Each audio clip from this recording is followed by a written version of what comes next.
You're nothing but trailer trash pretending to be somebody. Victoria Ashworth's voice cut through the elegant restaurant like a blade. Her diamond bracelet caught the chandelier light as she pointed a manicured finger at the young waitress. Don't you dare look at me with those pathetic eyes. The entire dining room fell silent. Crystal glasses froze halfway to lips. Even the soft piano music seemed to pause. Stick till the end. At 80% there's a reveal you won't see coming, and don't forget to subscribe, Sarah. Martinez felt every eye in Romano's restaurant burning into her skin. Her white apron suddenly felt too tight. Her hands trembled as she held the water pitcher that had started this whole nightmare. It was supposed to be a simple mistake. A splash of water on Victoria's silk dress. An accident anyone could make on a busy Friday night. But Victoria Ashworth didn't believe in accidents. Not when they involved people like Sarah. I want her fired, Victoria snapped to the manager who had rushed over. Her voice carried the authority of someone who owned half the town. This little nobody just ruined a $5,000 dress. Sarah's throat went dry. She needed this job. Her mother's medical bills were piling up like snow in winter. The night classes at community college weren't going to pay for themselves. Ma'am, I'm so sorry, Sarah whispered. I can pay for the cleaning. Pay? Victoria's laugh was sharp as broken glass. With what? Your minimum wage salary? She turned to her dining companions. 3 other wealthy women who nodded like trained seals. Can you believe this? She thinks she can afford to breathe the same air as us. The manager, a thin man named Robert, wrung his hands. Sarah knew he was caught between 2 impossible choices. Fire the best waitress he had, or upset the woman whose husband owned the building. But something flickered in Sarah's dark eyes. Something Victoria missed because she was too busy enjoying her performance. Sarah had seen this game before. The powerful crushing the weak just because they could. She'd grown up watching it happen to her father, a proud man who cleaned offices at night to feed his family. Mrs. Ashworth, Sarah said quietly. Her voice was steady now, controlled. I understand you're upset. Upset? Victoria's eyes widened in mock disbelief. Honey, I'm not upset. I'm disgusted. Do you know who I am? The question hung in the air like smoke. Sarah tilted her head slightly. Should I? A collective gasp rippled through the restaurant. Nobody talked to Victoria Ashworth like that. Not if they wanted to keep working in this town. Victoria's face flushed red beneath her perfect makeup. I am Victoria Ashworth. My husband owns half this city. One phone call from me could ruin your entire pathetic little life. That's quite a threat, Sarah said. She set down the water pitcher with careful precision. But maybe you should know something about me before you make that call. The temperature in the room seemed to drop 10 degrees. Even the kitchen had gone quiet, staff members peeking through the service window. Victoria leaned forward, her voice dripping poison. What could a little nobody like you possibly have that would interest me? Sarah's lips curved in the faintest smile. It wasn't warm. It wasn't friendly. It was the smile of someone who had been underestimated once too often. Mrs. Ashworth, she said softly, you might want to ask your husband about the Henderson Industries merger, specifically about the environmental impact reports that went missing last month. Victoria's confident expression flickered for just a moment, like a candle flame in the wind, but she recovered quickly. I have no idea what you're talking about, and I don't appreciate being threatened by the help. Not a threat, Sarah said. Just making conversation. Like you said, I'm nobody. What would I know about corporate mergers or missing documents? The silence stretched between them like a tightrope. Other diners pretended to focus on their meals, but every ear was tuned to the drama unfolding at table 7. Robert cleared his throat nervously. Perhaps we could... No, Victoria cut him off. Her voice was ice cold now. I want this girl gone. Tonight. And I want to make sure she never works in another restaurant in this city. Sarah felt the familiar burn of injustice in her chest. The same feeling she'd carried since childhood, watching her parents bow and scrape for people who treated them like furniture. But something was different this time. This time she wasn't a scared little girl watching from the sidelines. That's your choice, Sarah said. She untied her apron with slow, deliberate movements. But before I go, maybe I should return something that belongs to you. She reached into her pocket and pulled out a small silver phone. Victoria's eyes widened in recognition. I believe you dropped this in the ladies' room about 20 minutes ago, Sarah continued. Right after your very interesting phone conversation. The color drained from Victoria's face like water from a broken dam. Sarah placed the phone gently on the table. It was still recording when I found it. Voice memo app. Very convenient feature, don't you think? Victoria's hand shot out to grab the phone, but Sarah was faster. Her reflexes had been sharpened by years of dodging flying objects in her childhood home, later honed by military training that nobody in this room suspected. Now, "Mrs. Ashworth," Sarah said, her voice still calm as a summer lake. "Maybe we should discuss this situation like reasonable adults." The restaurant felt like a tomb. Even the air conditioning seemed to hold its breath. Victoria's composure cracked like thin ice. "You have no right to return lost property." Sarah raised an eyebrow. "I was just being helpful. Though I have to admit your conversation was fascinating, especially the part about the EPA inspector and that envelope of cash." Victoria's dining companions exchanged worried glances, the kind of looks that said they were already calculating how fast they could distance themselves from whatever storm was coming. "You recorded me?" Victoria's voice was barely above a whisper now. "I didn't record anything," Sarah replied truthfully. "Your phone did that all by itself. I just found it and brought it back to you, though I couldn't help but notice the little red recording light was still blinking." The truth was simpler and more devastating than anyone realized. Victoria had accidentally started a voice memo while fumbling with her phone in the bathroom, then left it behind in her rush to return to her performance. Sarah had simply found it and listened to enough to understand exactly who she was dealing with. But Victoria didn't know that. All she knew was that her carefully constructed world of power and privilege was suddenly balanced on a knife's edge, held steady by a waitress she'd dismissed as nothing. "What do you want?" Victoria asked, her voice hollow. Sarah considered the question. Around them, the restaurant waited in perfect silence, as if the whole world had paused to hear her answer. She thought about her mother's hospital bills, about the night classes she was taking in environmental law, about all the times she'd watched powerful people crush the innocent just because they could. "I want you to apologize," Sarah said simply. "What?" "You heard me. I want you to apologize to me and to Robert, and to every person in this restaurant who had to watch you try to destroy someone's life over a few drops of water on your dress." Victoria's mouth opened and closed like a fish out of water. In her world, people like Sarah didn't make demands. They took whatever scraps fell from the table and said thank you. "And if I refuse?" Sarah's smile returned, cold and sharp as winter moonlight. "Then I guess we'll find out how much your husband values his business reputation when the EPA gets an anonymous tip about some very interesting recorded conversations." The power in the room shifted like tectonic plates. Victoria Ashworth, who had ruled through fear and money for so many years, suddenly found herself staring across a chasm at someone who wasn't afraid of either. But Sarah wasn't done. "Not yet. You know what the funny thing is?" she continued, her voice conversational now. "I really was going to pay for the dry cleaning. I'm not rich like you, but I believe in taking responsibility for my mistakes." She paused, letting the words sink in. "The difference is, when I make a mistake, I own it. When people like you make mistakes, you try to destroy anyone who might have witnessed it." Victoria's friends had gone pale. They were already mentally drafting excuses for why they couldn't be seen with her anymore. In their circle, scandal was more contagious than the plague. "Mrs. Ashworth," Robert said quietly, "perhaps it would be best if—" "Shut up," Victoria snapped, but her heart wasn't in it anymore. She was a predator who had suddenly discovered she was trapped in a cage with something more dangerous than herself. Sarah picked up the water pitcher again, her movements calm and controlled. "So what's it going to be? A simple apology? Or do we see how this recording sounds on the evening news?" The seconds ticked by like hours. Every person in the restaurant held their breath, waiting to see if the seemingly powerless waitress could really bring down the untouchable queen of their social hierarchy. Victoria Ashworth closed her eyes. When she opened them again, something fundamental had changed. The absolute confidence was gone, replaced by the terrible recognition that she had finally met someone who couldn't be bought, bullied, or broken. She began, then stopped.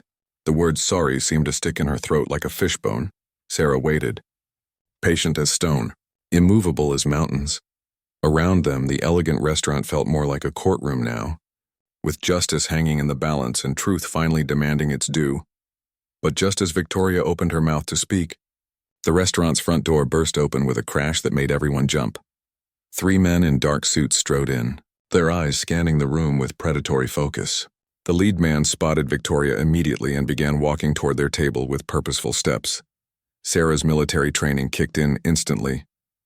She recognized the type: corporate security, the kind of people who made problems disappear quietly and efficiently.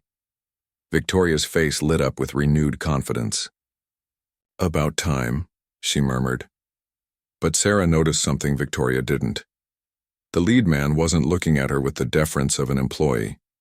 His expression was grim, almost apologetic, and he was carrying a manila envelope that looked suspiciously official. Sarah's smile widened just a fraction, because sometimes the universe had perfect timing. The lead man in the dark suit reached their table, but instead of acknowledging Victoria's expectant smile, he turned to Sarah. "Ms. Martinez?" His voice was professional, respectful. "I'm Agent Thompson, EPA Criminal Investigation Division." Victoria's face went white as printer paper. Sarah nodded calmly. Right on time. The restaurant erupted in whispers. Phones appeared like magic, recording everything. Victoria's carefully constructed world was crumbling in real time, broadcast live to social media. "Mrs. Ashworth," Agent Thompson continued, turning to Victoria with the manila envelope. "You're being served with a federal subpoena in connection with the Henderson Industries environmental fraud investigation." Victoria's mouth moved soundlessly. Her friends scattered like roaches when the lights come on, suddenly remembering urgent appointments elsewhere. "There's been some mistake," Victoria finally managed. "I don't know anything about—" "Ma'am?" Agent Thompson interrupted gently. "We have recordings of phone conversations discussing bribery of federal officials and falsification of environmental impact reports. Your voice prints match our samples." Sarah continued wiping down tables like nothing extraordinary was happening. But inside, every instinct honed by 4 years of military intelligence work was singing with satisfaction. Victoria whipped around to stare at her. You're not just a waitress." "I never said I was just anything," Sarah replied. She folded her cleaning cloth with precise military corners. "You assumed. People like you always assume." The truth was more complicated than anyone in that room could imagine. Sarah had been tracking the Henderson Industries case for months, not as a federal agent, but as a student in environmental law who'd stumbled onto something massive. Her part-time job at Romano's wasn't just about paying bills. It was perfect cover for watching the weekly meetings between Victoria and the corrupt EPA inspector. "You set me up," Victoria whispered. "I didn't set up anything," Sarah said. "You set yourself up the moment you decided to use your husband's money to poison a river that supplies drinking water to 30,000 people. Agent Thompson cleared his throat. "Ms. Martinez, thank you for your cooperation in this investigation. The evidence you provided was instrumental." Victoria's world tilted on its axis. "Evidence? What evidence?" Sarah pulled out a small device no bigger than a button. "Voice recorder. Military grade. I've been documenting your weekly meetings with Inspector Bradley for 3 months. The gasps from the remaining diners were audible now. Nobody was even pretending to eat anymore. You see, Mrs. Ashworth," Sarah continued, "while you were busy looking down on the help was busy documenting your crimes. Every bribe, every forged signature, every time you laughed about poisoning poor communities because they couldn't fight back." Victoria lunged across the table, desperation making her reckless.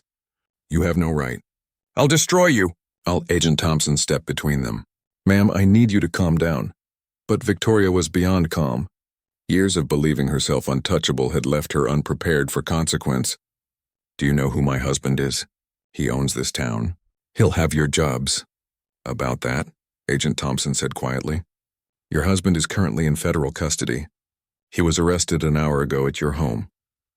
The last of Victoria's composure shattered like dropped crystal. Sarah watched without satisfaction.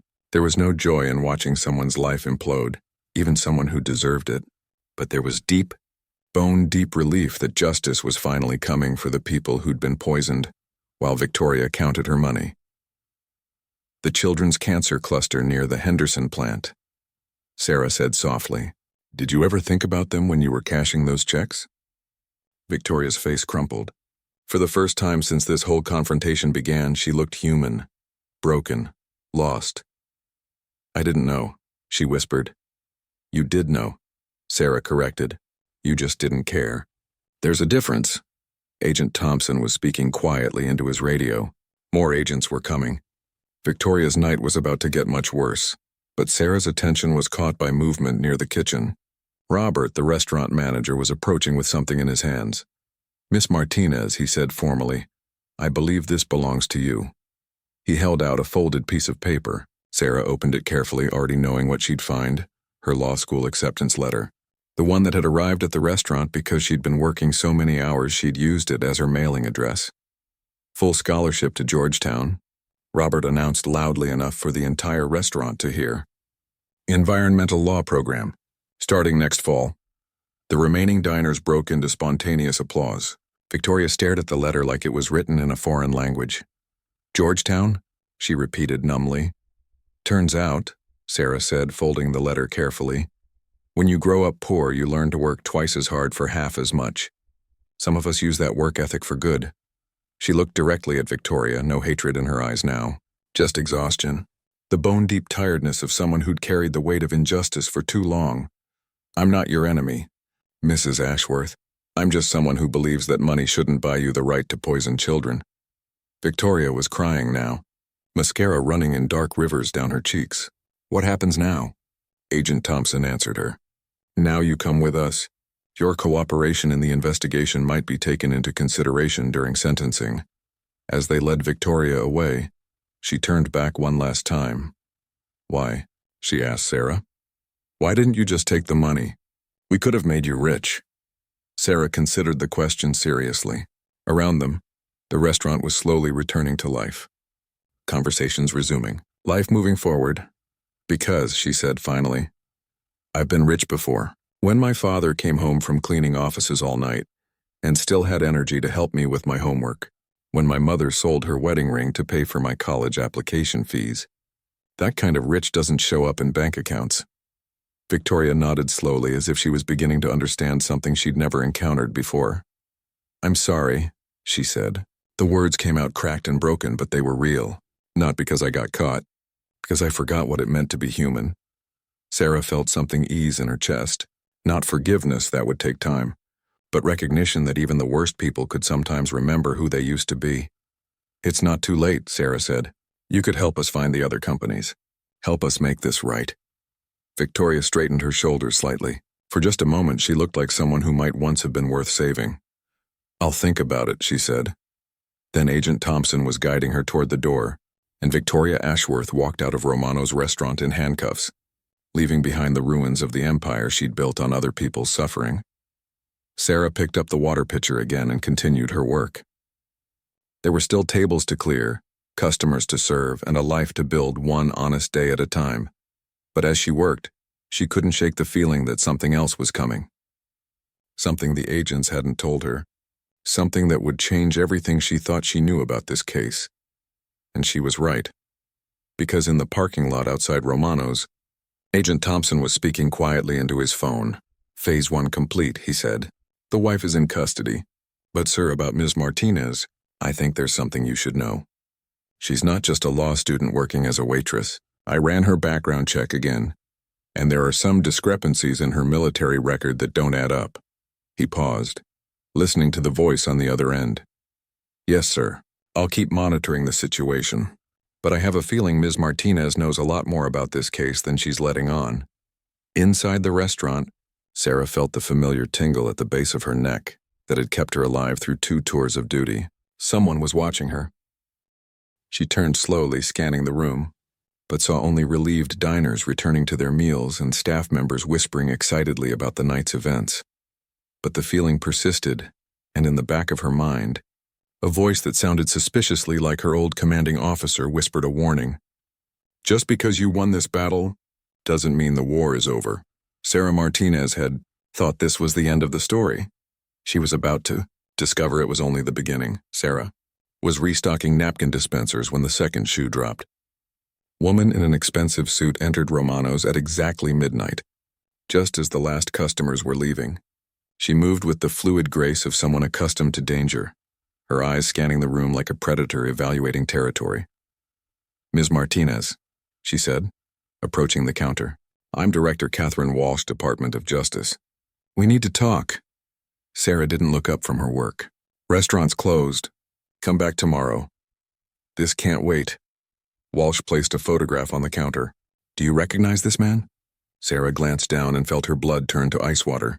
The photo showed her father, not the night janitor everyone in town knew. The father from before, standing in military dress uniform next to a man she recognized from newspaper headlines. General Marcus Henderson.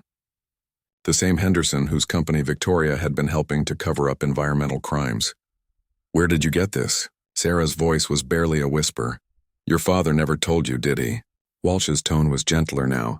About his real job before he became a janitor. About why your family really moved to this town 15 years ago. The restaurant felt like it was spinning around Sarah. She gripped the counter to steady herself. My father cleaned offices. That's all he ever did. Your father was General Henderson's intelligence chief, until he discovered what Henderson was really doing with those defense contracts. When he tried to blow the whistle, Henderson had him discredited, court-martialed, and stripped of his pension. The pieces clicked into place like bullets loading into a chamber. That's why we were poor, Sarah breathed. Why he worked nights. Why he never talked about the military.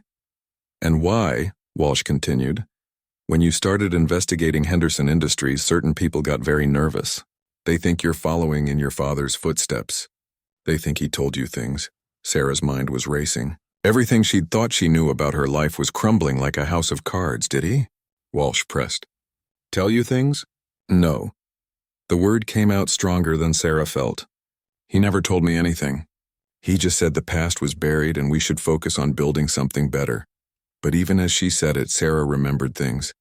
Late nights when her father would sit at the kitchen table, staring at old photographs he thought no one could see. The way he'd sometimes wake up screaming from nightmares he never explained. The careful way he'd taught her to notice when people were lying. They killed him, didn't they? Sarah asked quietly. The heart attack last year. That wasn't natural. Walsh's silence was answer enough. Rage bloomed in Sarah's chest like a poisonous flower. Not the hot, reckless anger of youth, but the cold, calculating fury of someone who'd learned to channel pain into purpose. What do you want from me? Henderson's still out there. Victoria was just the wife. The general is the real monster, and he's been using his military connections to cover up environmental crimes for 20 years. Poisoning communities, bribing officials, destroying anyone who gets in his way. Walsh pulled out another photograph. This one showed children in hospital beds, their young faces marked by the distinctive signs of chemical poisoning. 37 kids so far. All from communities near Henderson facilities, all drinking water that was supposed to be clean. Sarah's hands clenched into fists. She thought about her father, working himself to death cleaning offices while the man who destroyed his life got richer poisoning children. What do you need me to do? Keep being exactly who you are, a law student working as a waitress, investigating environmental crimes. But now you'll have backup, and resources, and the chance to finish what your father started. A new voice cut through the conversation like a knife. How touching. A family reunion. They turned to see a man standing in the restaurant doorway. Tall, silver-haired, wearing the kind of confidence that came from never facing consequences. General Marcus Henderson stepped into the light, and Sarah saw her father's killer face-to-face for the first time. Hello, Sarah, he said pleasantly. You look just like your father. Same stubborn expression, same misguided sense of justice. Walsh's hand moved toward her weapon, but Henderson raised his own hands peacefully. No need for dramatics. I'm not here to hurt anyone. I'm here to make a deal. There's no deal, Sarah said. Her voice was steady despite the storm raging inside her. You killed my father. You poisoned children. You're going to prison. Henderson's smile was reptilian. Am I? With what evidence? Your little recording of Victoria? She's already recanted everything. Claims she was coerced by a waitress with a grudge. Sarah's heart sank, but she kept her expression neutral. In the military, they'd taught her never to let the enemy see weakness. Besides, Henderson continued, I have something you want. Something your father left behind before his unfortunate accident. He pulled out a small metal box, the kind used to store important documents. His real files. Everything he gathered about my operations. Names, dates, bank accounts.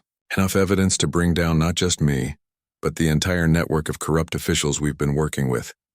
Sarah's breath caught. You're lying, am I? Ask yourself why your father never tried to expose me after his discharge. Why he settled for cleaning offices instead of fighting back. It wasn't because he was broken, Sarah. It was because he was smart. He knew he'd need insurance to protect his family. The restaurant was silent except for the hum of the refrigerator and the distant sound of traffic. He hid the evidence, Henderson said, and told me he'd destroy it if anything happened to him or his family. But when he died, the location of those files died with him unless what? Unless he taught his brilliant daughter how to think like him, how to find things that others couldn't, how to finish what he started. Sarah's mind was working furiously. Her father had taught her many things. Pattern recognition, how to read people, how to find hidden things by thinking like the person who hid them. And suddenly she knew, the old tool shed behind their house, the one her father had always kept locked, the one with the loose floorboard in the northeast corner that creaked when you stepped on it.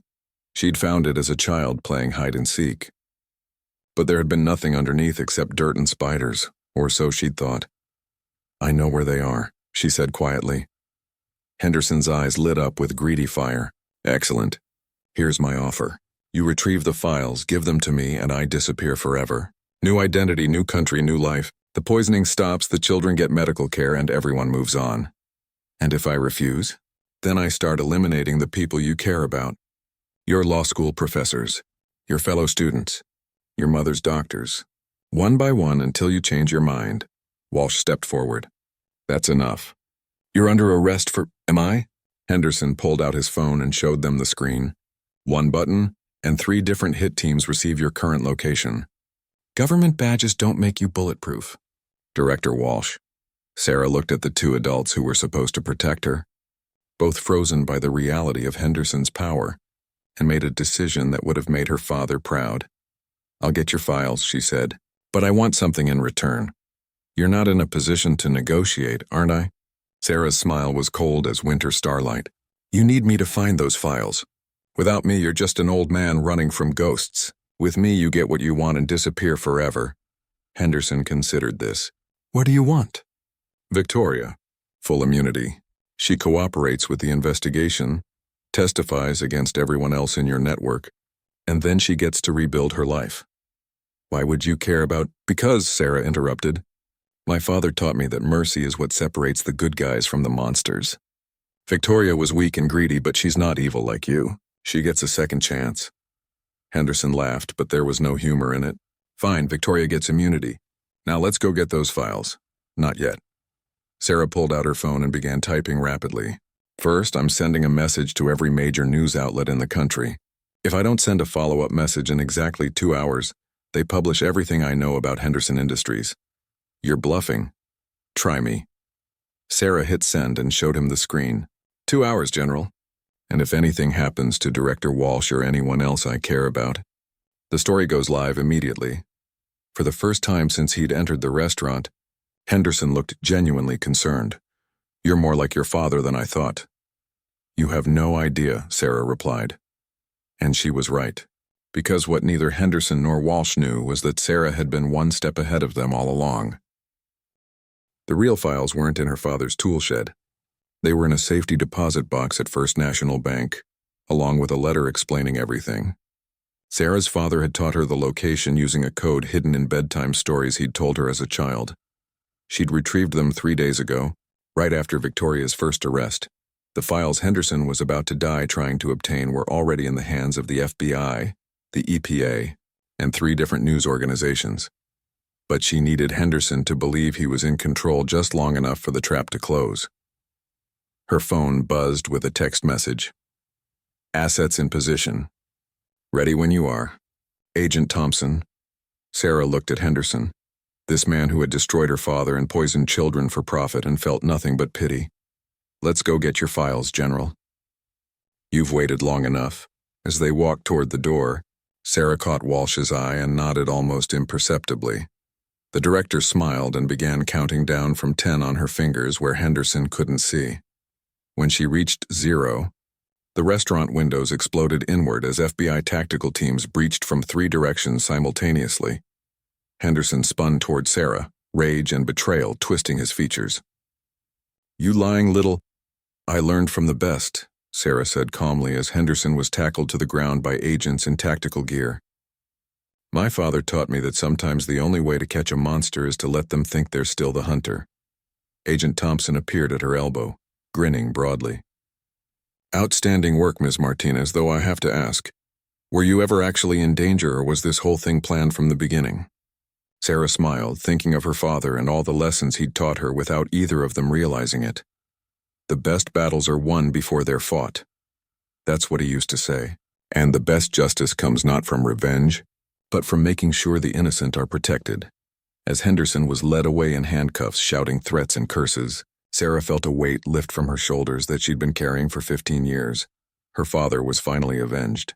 The children would get clean water, and Victoria Ashworth, who had started this whole chain of events with her cruelty and arrogance, would get the chance to become someone better. But most importantly, Sarah had learned something about herself that would carry her through law school and beyond. Sometimes, the most powerful thing you can be isn't rich or famous or feared. Sometimes, the most powerful thing you can be is underestimated. The last of the agents filed out of Romano's. Sarah began cleaning up the broken glass and overturned tables. There was work to do, and she'd never been afraid of work. Besides, she had law school to finish and a world to change, one case at a time. And somewhere, she knew her father was watching and smiling with pride. The little girl who used to hide behind his legs while he cleaned offices had grown up to be someone who cleaned up a different kind of mess entirely. The lesson was simple. Never judge people by their circumstances. You never know who might be gathering evidence while they're serving your coffee. If this story of courage, justice, and never giving up made you feel something, hit that subscribe button for more true heart stories that prove ordinary people can do extraordinary things. And tell me in the comments, what would you have done in Sarah's position? Would you have taken the deal or fought for justice? Your story might be the inspiration for my next video.